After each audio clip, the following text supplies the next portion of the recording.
Hi everyone, welcome back to Yu-Gi-Oh! Archive Taco Special. In the last episode, we finally finished the story mode of Yusei Fudo, and you know what it means? We're gonna go jump into the next character in the Yu-Gi-Oh! 5 era, and that's gonna be, of course, Jack Atlas.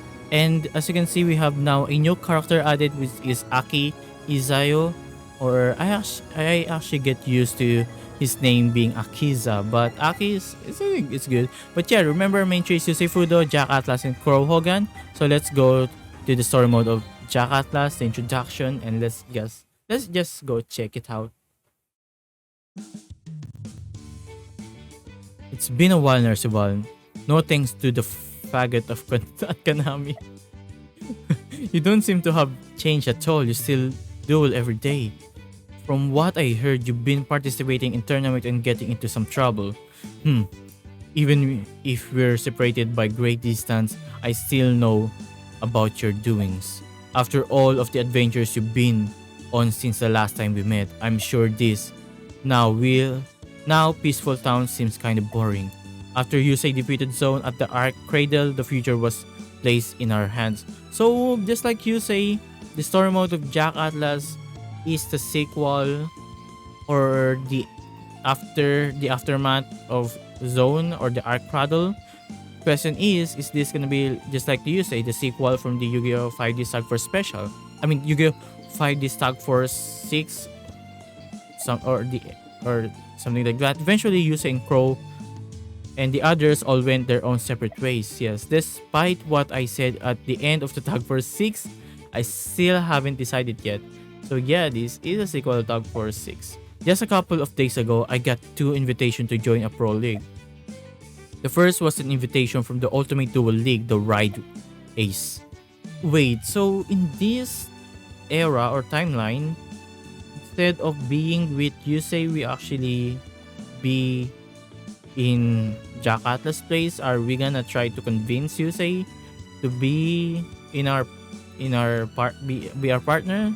A place where the strongest duelists in the world test their power against opponent in battle. It would be the perfect opportunity to test how far I came. The other invitation was from the Tag Pro League. That one was addressed to you and me.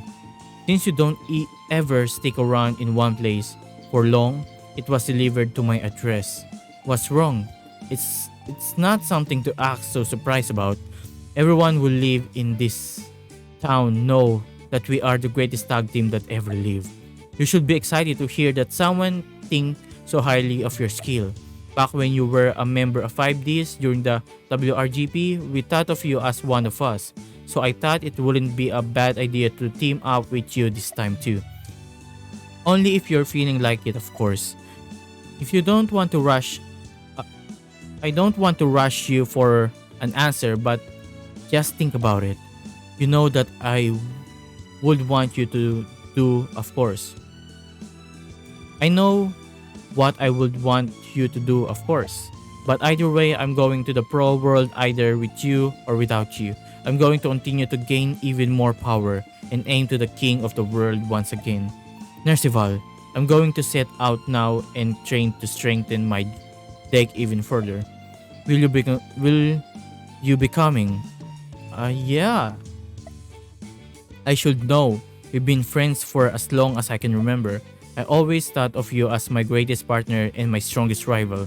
Let's go out there and show our opponent what the force of absolute power looks like. Before we end the video, of course, I'm gonna go choose a deck that is not my main deck, which is a Case Dragon. So let's go check the deck swap if there is a deck that I want, and on my mind I want to use Jack Atlas deck because we finished Yusei Fudo story mode. We have now unlocked his other version. We have the Bond Among the Stars, which we use, and I think this is the deck that he battled us in the episode 4 in Clear Mind of the Warrior. So let's just find Jack Atlas. This is Servant of the King and it's only level 7, which means Crow Hogan deck is more powerful than Jack Atlas, sadly. But let's just click the Servant of the King, and that is gonna be the deck that I'll be using from the first and second heart. With that, I'm gonna end the video here. Thank you for watching, and bye!